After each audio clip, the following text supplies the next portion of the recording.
আসসালামু আলাইকুম রহমতুল্লাহ। মক্কার পাশেই এই পাশে দেখতে পারতেছেন আমার সামনে, এটা হলো জিন মসজিদ।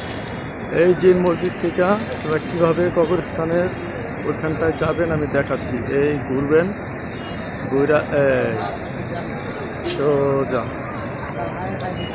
হাঁটতে হবে হাঁটতে হবে হাঁটতে হবে, হাঁটতে হাঁটতে হাঁটতে হাঁটতে ওই যে সামনে পুকুরিটা দেখা যাচ্ছে, এইখানটাই হলো সেই কবরস্থান।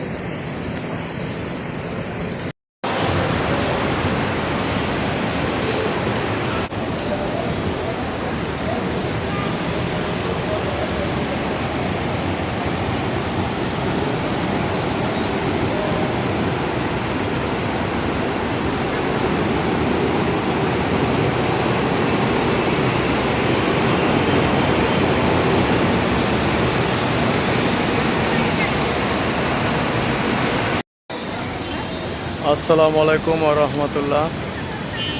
যারা এই কবরস্থানের এই জায়গাটায় আসতে চান, তো এই হলো আমার পিছনে জিন মসজিদ।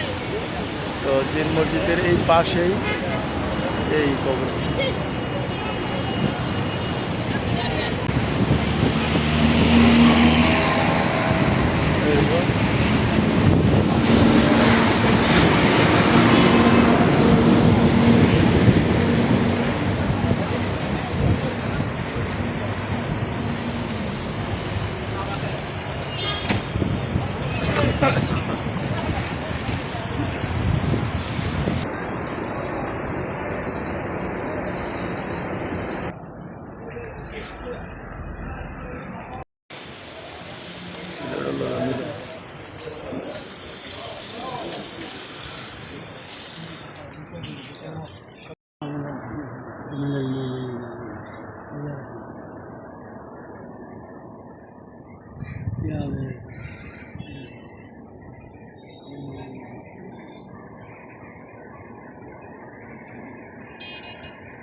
चले चाचा जी